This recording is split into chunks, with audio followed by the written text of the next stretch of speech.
Thank you all for your patience this morning. It's been a different kind of day here, but we wanted to give you an opportunity, as we regularly do every week, for a few questions if there are any. Yep, back. What exactly should the Biden administration do differently in Israel right now to handle the situation better? And what's your plan to avert a government shutdown in this country? Well, as you know, we passed a bipartisan Israel support measure, which is exactly at the level that was requested by the White House and Israel, $14.5 billion. We included a pay-for, and unfortunately, some of our Senate Democrat friends have taken issue with that. What our point has been, and what we are requesting, urging the White House and the Senate Democrats to do, is to complete that package and get it over the line so that we can get Israel the support and assistance it needs. I mentioned I spoke to Prime Minister Netanyahu on the phone a week ago and told him we would be there for him. About 24 hours ago, I spoke with my counterpart, the Speaker of the Knesset, and told him the same. We're resolved to help, and we want to do that, and House Republicans have done our part. With regard to the funding of the government, we're working earnestly on that. We certainly want to avoid a government shutdown.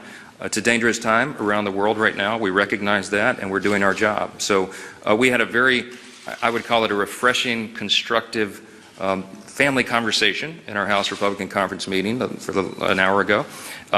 Very deliberate, positive discussions about the many options that are on the table, and we'll be revealing what our plan is in short order. The United States has increased its military presence in the Middle East waters, in particular with strike groups and even submarines. Do you think that's enough of a deterrence to prevent this from spreading? Well, we hope so. I mean, I believe what we're trying to do is send a strong signal. We stand with Israel, and this conflict does not need to escalate. You know, again, the stories that you've heard, and many others that we've all heard, are so staggering what they're doing to innocent civilians. And this is clearly, as we said so many times, good versus evil. The United States stands with the good, and we're going to stand with Israel, and that show of force, I think, is intentional and appropriate.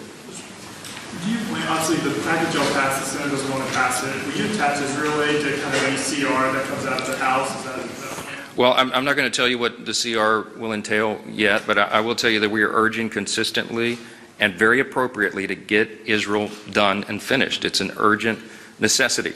You know, some of our Senate colleagues took issue with the pay-for that we put in there, but I made the point that we can take care of our allies and obligations and get our own fiscal house in order. Don't forget, we have a $33.6 trillion federal debt. The Treasury Department under the Biden administration said a little more than a week ago that we are going to need to borrow more than $1.5 trillion over the next 2 quarters to keep our government in operation. And we have to do these things simultaneously, and I believe we can. So we're urging that support as quick as we can. Mr. Speaker, can you just tell us more specifically when you expect to make a decision on a CR? Because again, just being 11 days out, we're getting very close to that clock.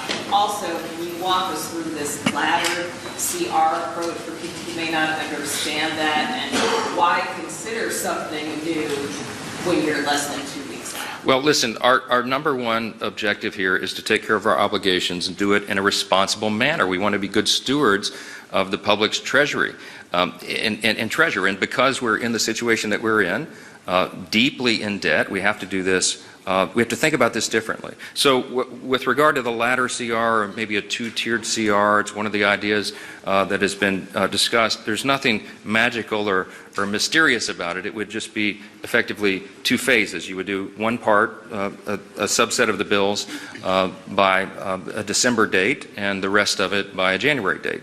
The other alternative is a CR that would go into January with certain stipulations. But again, I'm not going to show you all the cards right now. We have some very constructive and I think very positive discussions going on. I think it should be palatable to our colleagues in the Senate because they understand we've got to get the job done.